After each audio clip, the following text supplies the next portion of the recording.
বাংলাদেশে টিউলিপ চাষ করা কেন সহজ নয়?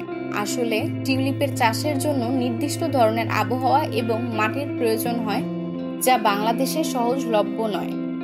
বাংলাদেশে টিউলিপ চাষের কঠিনতার কারণ ঠান্ডা আবহাওয়ার প্রয়োজন। টিউলিপ ফুল শীতকালীন ফুল, এদের বৃদ্ধির জন্য নির্দিষ্ট সময়ের জন্য ঠান্ডা আবহাওয়ার প্রয়োজন হয়। বাংলাদেশের আবহাওয়া সাধারণত গরম ও আর্দ্র, যা টিউলিপের জন্য উপযোগী নয়।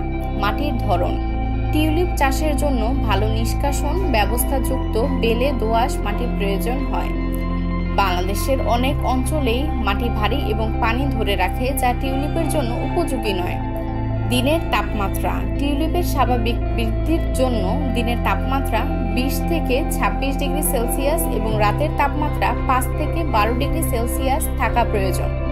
বাংলাদেশে এর তাপমাত্রা বজায় রাখা কঠিন। সরাসরি সূর্যালোক, টিউলিপকে সরাসরি সূর্যালোক প্রয়োজন হয়, কিন্তু মধ্যাহ্নের তীব্র রোদ এদের জন্য ক্ষতিকর। বাংলাদেশের গ্রীষ্মকালীন তীব্র রোদ টিউলিপের জন্য উপযোগী নয়।